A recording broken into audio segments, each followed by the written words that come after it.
हाँ तो भाई दिल्ली वालों, क्या हाल चाल है? तुम बढ़िया हो ना? बढ़िया दिल्ली की लाइफ जी रहे हो? तो भाई तुम्हारे लिए एक इम्पोर्टेंट नोटिस है, क्योंकि तुम्हारी देखो काउंसलिंग जो होती है ना, वो 3 कॉलेज के लिए गुरु गोविंद सिंह इंद्रप्रस्थ यूनिवर्सिटी कराती है। आईपीयू बोलते हैं हम इसे। तो आईपीयू के बारे में तुम लोगों को पता होगा, जो भी दिल्ली के स्टूडेंट है। हम आज बात करेंगे कि भाई जो पहले जो वेरिफिकेशन तुम्हारा नहीं हो पाया था, कई तो लोग इतने ज्ञानी होते हैं ना, उनके वहाँ डिस्क्रिपेंसी आ गई थी, खोल के नहीं देखते। एक बार डॉक्यूमेंट अपलोड कर दिया, दिसंबर में चला था, मैं बात कर रहा हूँ, तो दिसंबर में चला था, वहाँ अपलोड कर दिया। उसके बाद उनके पास मैसेज भी आया होगा कि भाई कोई एरर आया है तुम्हारे में, ये पुराना आया है जैसे, या फिर ये वैलिड नहीं है, तो तुम दोबारा कुछ अपलोड करो डॉक्यूमेंट। लेकिन कई ज्ञानी होते हैं, उनको खोल के भी नहीं देखते। तो भाई यूनिवर्सिटी वालों ने सोचा इन ज्ञानी को एक और मौका दिया जाए। तो वैसे देखो, खोल के देख लेना चाहिए, इतना दिमाग नहीं लगाना चाहिए।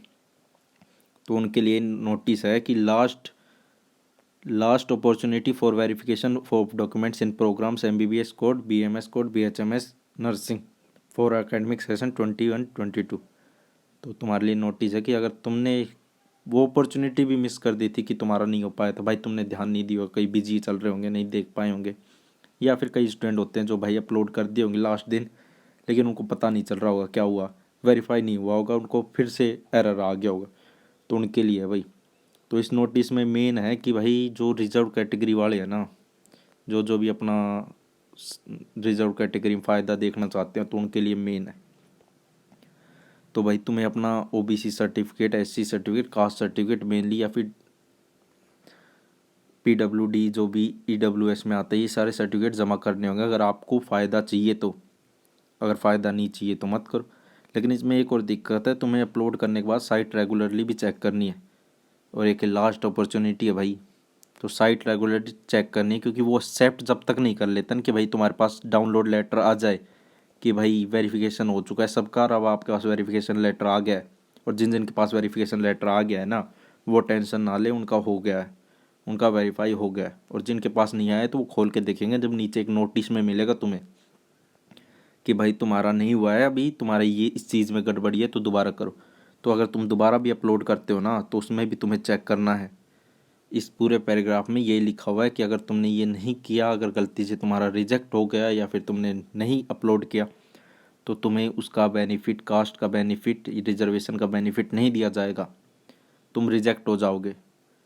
ये बात ध्यान से रखना कि तुम भाई रिजेक्ट हो जाओगे।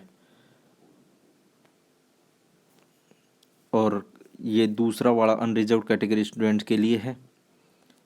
इसमें अलॉटमेंट ऑफ सीट, ये सब तुम्हें 10+12, इसमें देखो जो चीज़ें ज़रूरी है कि दिल्ली रीजन से होना चाहिए, और उसने 10+2 लोकेटेड दिल्ली में की होनी चाहिए।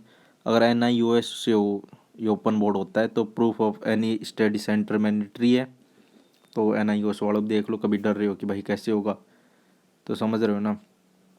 बाकी ये दिल्ली स्टूडेंट्स के लिए तो तुम्हें पता ही होगा। लेकिन मेन बात इस नोटिस की थी कि अगर तुम अपलोड नहीं करते हो, डॉक्यूमेंट वेरीफाई नहीं हुआ है तुम्हारा, तो भाई तुम्हारा रिजर्वेशन रिजेक्ट कर दिया जाएगा।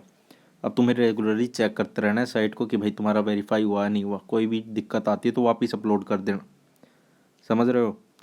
जब तक वेरिफिकेशन लेटर नहीं आ जाए कि भाई तुम्हारा वेरीफाई हो चुका है पूरा, तो तब तक तुम्हें अपलोड करना है। तो इस बार कोई दिक्कत मत करना, क्योंकि IPU की लास्ट चांस है, तो अच्छे से करना। और कोई नोटिफिकेशन आएगा दिल्ली काउंसिलिंग वालों, अगर कोई नोटिफिकेशन आएगा तो मैं बता दूंगा। जल्दी चैनल सब्सक्राइब कर लो, वीडियो को भी लाइक कर देना, ठीक है ना। IPU की सारी इन्फॉर्मेशन दूंगा, टेंशन ना लो। चलो मिलते हैं नेक्स्ट वीडियो में।